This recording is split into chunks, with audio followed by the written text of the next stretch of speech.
Hey everybody, welcome back to our live coverage of the Texas Bigfoot Roadshow here in Mineola. We just got done with the Bigfoot calling contest at lunch. I am not sure who the winner is, but there were some great calls out there.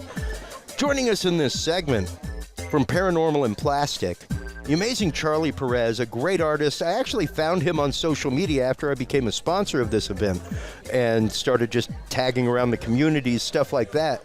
And ran across, I guess it was the first figure that you put up, I think was for the Folk Monster Festival that was coming up. That's correct. And I was like, wow, that work is, I'm an action figure freak. I'm a kid of the 80s. Like I was telling you at your table, we've just been revolving around each other for years in communities in Houston with the Comic-Con community over there. So great to see you at an event like this, and also great to see you producing action figures of the paranormal. It's a totally great niche market. It's absolutely phenomenal, and your work is just top-notch and beautiful, man. It really, really is. Tell us a little bit about Paranormal and Plastic, and what got you into creating action figures, stuff like that? Okay, so I've been a fan of the paranormal since I was really little. Favorite shows were like Monster Quest. There was a show called Weird Travels, if you remember that. Yeah, that's probably the first one I saw. Okay. And so another thing that I like is toys, action figures of superheroes, like Marvel Comics and DC. Totally. And so I decided, I think around the time I was in high school, to start customizing my own toys, because some toys don't get made. Yeah. And they were terrible at first. I didn't know what I was doing. Well, what were you using whenever you, just for artists out there that are maybe wanting to get into the field, you know? I mean, were you using like the baked clay? What were you using? I was using like air dry clay. Yeah. It chips and it falls apart. I was using craft paint. Okay. Like I forget, the company has the logo as an apple. Mm-hmm. Yeah. You can find them at Hobby Lobby. Yeah, it's like the kindergarten paints, stuff like that you use on ceramics. That kind exactly. of thing. And so, I started trying to make them better. Around maybe 2 years ago, I started making them for sale and listing them on eBay. So one thing that I like to delve into is pulp era superheroes. So my favorite's the Phantom. Okay. The Shadow. Yeah. And then it can also go over to like detective stuff like Dick Tracy. Oh, things like that. Sure. And so I started making figures of them, specifically the Phantom, because that was a big seller. Yeah. And listing them and selling them on eBay. And then I was one day, Josh Turner from Paranormal Roundtable reached out to me and asked if I could make figures of some of his friends like Lyle Blackburn, Ken Gerhard, and Nick Redfern, who are actually here at the show right now. Yep. And so I went on his show, and people might have seen me on there, and I created a bunch of paranormal-themed action figures, calling it Paranormal and Plastic. So I owe a lot of this to Josh.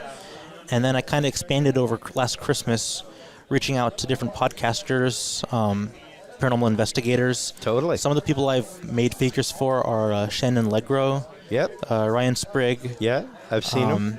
What do you think? Seth Breedlove I've gotten to. Nice. And one person who has really helped me out financially and supportively is Lauren Coleman from the museum up in Portland. That's great to hear. Yeah, I lived in Portland, Maine for many years, and right as I moved, I would see his Bigfoot car around town, his cryptomobile. And it was like, oh, there he is. And I could never track him down. And right as I moved, I think a month later, the Crypto Museum opened. It was like, oh, it just broke my heart that I was right there. And I've yet to be back, but I've seen the entire collection. Yeah, he's been collecting some of my figures for his museum. Yeah, it's great. Yeah, I've visited about twice before, but I haven't been there to see the display. Yeah. Really, really cool, man. And what is your process? I mean, are you 3D printing? Are you molding from hand? Is it epoxy resin mold? So currently I don't have a printer or a 3D printer. I take previous figures. Like if people are familiar with Hasbro Marvel Legends, Yep. definitely take a lot of those, and whatever I can find, and then mold on top of that. Okay. So it takes a while. Last year I was more free to do this, and I could get maybe 4 figures done a week. But now I'm up down to like 2 figures a week, just because of like work. Yeah. I'm going back to school, taking some classes for a new degree. Okay. So yeah, it's a long process now. It's taking up a lot of my. I would say work is what's taking up a lot of time. This is really what I want to do. Yeah. Absolutely. I don't know an artist out there that doesn't want to make that their going concern, and even with what you're doing now, it's really just phenomenal work, man. What area do you live in? I live in Austin. Austin. So, Okay. Yeah, I'm up there quite a bit sometimes. Yeah, I mean, my whole family's from the west side of Houston, all that kind of stuff.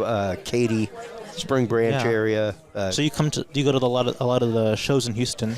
Yeah. I mean, typically I'm there with my podcast cadet company, doing live streams and doing podcast instructional things at Comic Palooza, that kind of stuff. We partnered with them quite a few times to come and give our workshops and things like that for free. So, I mean, it's really a great community, and much like the communities like this, like we were talking about with King Gerhardt earlier, so entirely supportive of the people and the artisans within the community. And how have these been received? How has the social media response been? Things like that. People tend to like them. A lot of people ask how they can buy them. Yeah. The hard part is telling them, a lot of them go to different people that have ordered them. Yeah. So I don't have a surplus of inventory. Yeah. It's basically by order, and I'm trying to fulfill those orders as fast as I can. Yep. And so some people I can't get to, and it's very disappointing to disappoint them. Yeah, I can see how that could be frustrating to not be able to fill a demand that somebody has, because it is, like you said, a time-consuming and very, very art-intensive process. Now, with your process, is it something that, because obviously you must either have a vast collection of things to build on top of. I do. Or, which I don't know a builder out there that doesn't just have like drawers of, body parts. I'm sure yours is do. just drawers of body parts. Mine's drawers of just electronic parts and things like that. So, same thing, different story. But, man, is it one of those that whenever you see a figure or somebody mentions a figure, do you already have a figure that you're going to change in mind? Like, sometimes, that totally reminds me of like the Iceman from the original 80s or like the original 90s run, stuff like that. It's more one for actual people. Okay. I have to find the right head to use as a base. Sure. And sometimes it's a long process of me just sitting there thinking of what I'm going to use.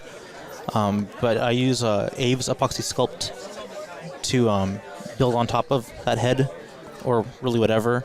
Yeah. And it's not the best if you look up close, but I think it looks good. I mean, it looks fantastic, man. And I'm pretty up close to Blackula right now.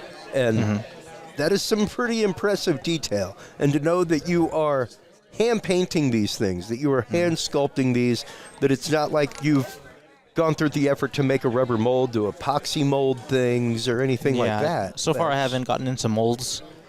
I'd like to make it faster, but I'm still learning how to do all this stuff.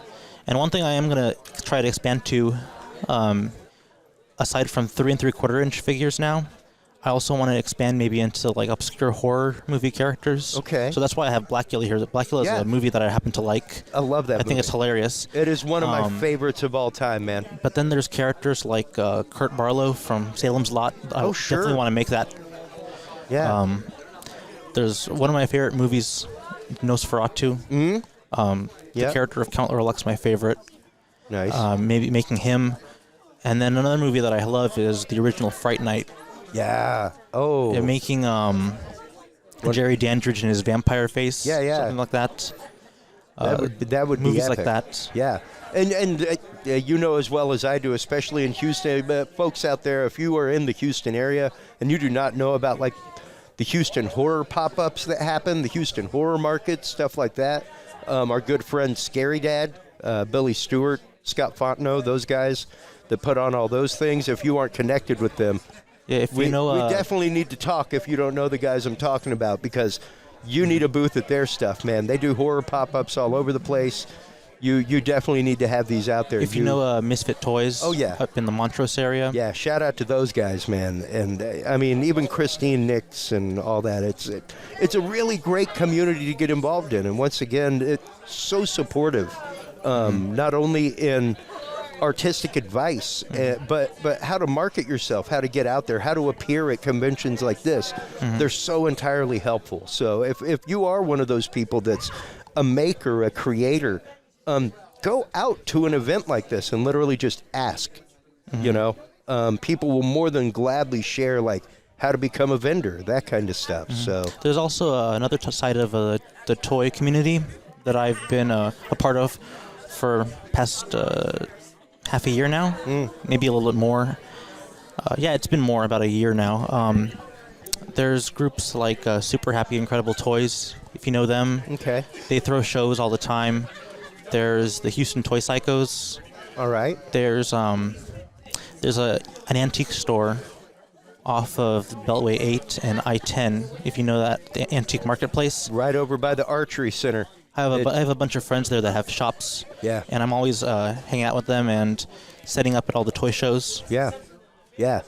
That's actually one of the hidden gems in town that like you got to go and scour it pretty regularly to find things. You've been there a lot. Oh God, yeah. Like the old guy in the middle of he used to occupy the middle of the place with a record shop. Yeah, he's still there. Is he? I thought he passed The away. record shop guy? Well, this guy used to have like old reel-to-reel tape machines that Yeah, he those would get. phonographs. He's yeah, still there. yeah. Okay. Do you know Stephen King Yep. from Fun King Toys? Yeah. Yeah, he's a good friend of mine. Absolutely, and that's just it. Like there are so many little niche places like that if you know about them, creators like you can really go out and entrench themselves in a community. It's really, really nice. So what are some of your things to? What are some of your favorite things to mod? What is it that you know? I like using Hasbro Marvel Legends, Okay. NECA toys. Okay. Mainly Marvel Legends, good All thing right. to use. For example, the Falcon monster here, I used standard Marvel Legends body to build off on top of. The new X-Men line had a head on a character named Wildchild. Yep. That's what I used for the head. Modified the nose, the hair, and the brow. Wow. But you can see that that's Black Panther hands, feet from can't remember where. But Beast then or something. then you can see the sculpt that I put on top of it. Yeah. Wow. So yeah, I see what you're talking about now, where you've taken hands from one, feet from another, and that it's just fantastically detailed work, man. It is really, really beautiful. Are you pursuing a degree in art or anything? No, like I have that? a degree in business. Okay. This is a passion of mine. Yeah. But really, at the end of the day, I'm trying to make money because I need. Sure. I have a girlfriend that I want to get married to eventually. All right. So I'm trying to experiment with my career because I'm pretty young. Sure. Yeah, no, and, I was probably about 28 when doing AV became like a full-time concern for me. And I remember my family even at the time, when are you going to stop playing with all these wires and stuff, between Wednesday and Friday and go out and get a job? Well, now I tour the country and handle AV at large conferences. And you make a good living? I make a great living. I love what I do every day. I just love wires. I love patching cables. It's my groove, So yeah, even things like here today where tech issues happen, and I can't not just like, okay, what do you need help with? And just go up and start patching things. So yeah, it's one of those. I am one of the blessed individuals that I don't work. I love what I do every single day, and Yeah, it takes a little while to get there. It takes a minute, and yes, it absolutely. Shout out to Amy. I love you, baby. It does definitely take an absolute capital P partner, somebody that is there and on board with you 100%, despite what happens, you know, and on board with you and what you want to do and supporting that. So, good on you for finding the right lady who's good with that, because they are all, you know. Not everybody is supportive of a loved one's passions necessarily. So if you have that, hold on tight, brother. It's a beautiful thing, and you'll get there. I'm hoping. It's a time whittle. You know, like you have a business degree. I don't know if I've ever attended a business conference that I've worked where I don't hear the time or money equation. It's either time or money, and as long as you have the time to invest in it, be able to do things and keep it moving and keep the momentum going, it will happen. Yeah, it will happen. I work 9 to 4 job every day of the week. Okay. Do this in the evenings until like midnight. Wow. Yeah. I'm up late. I can appreciate. Yeah. But the scary thing is, like, if I went full time on this, could I make a living? That's what I'm trying to figure out. Yeah. And that is definitely a market flex and a test, and let's test out this market, and would people be interested in this niche market of characters, that kind of stuff, which it takes quite a bit of demographic market research, you know. I mean, just ask Hasbro.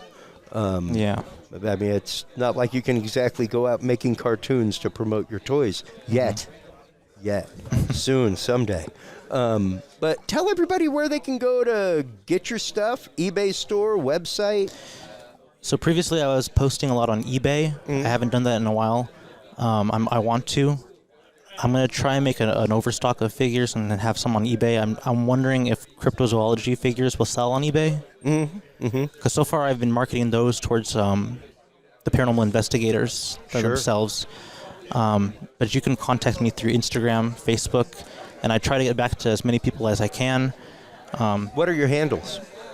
What are your handles? Instagram, on Insta, Twitter. On Facebook, you can. I have a page for Charlie's Custom Toys. Okay. But I don't post on there as much. Mainly, I post on my personal page, which is Charlie D. Perez, and then I also post under Charlie's Custom Toys on Instagram, and I have a separate page for Paranormal and Plastic. Great. Fantastic. Well, Charlie, thank you so much for taking the time with us today. Once again, I've been Google stalking you, as you could probably tell, since we met on social media, and your work is just absolutely jaw-droppingly incredible. If you visit the page, like and follow, share, do whatever Absolutely. to get it out in the world. You bet, man. And we'll definitely be sharing links to you whenever all this comes out, other than live, all that kind of good stuff. But thank you so much for taking the time. I want to make sure you have some time to hit the people that are out checking out your booth, everything else. So thank you so much. Appreciate you. Stay tuned, folks. We will be coming back to you here in just a few minutes from the Mineola Bigfoot Festival. We had a great time a little while ago talking with King Gerhardt, who's walking by right now, Charlie D. Perez from Paranormal and Plastic. I'm telling you, folks, if you haven't seen his stuff, just go check that out. I mean, look at that. That should autofocus there. But anyway, we'll talk to you guys soon. Take care. Stay curious. We'll be back here in just a little while with more guests, more coverage. See you soon. Bye-bye.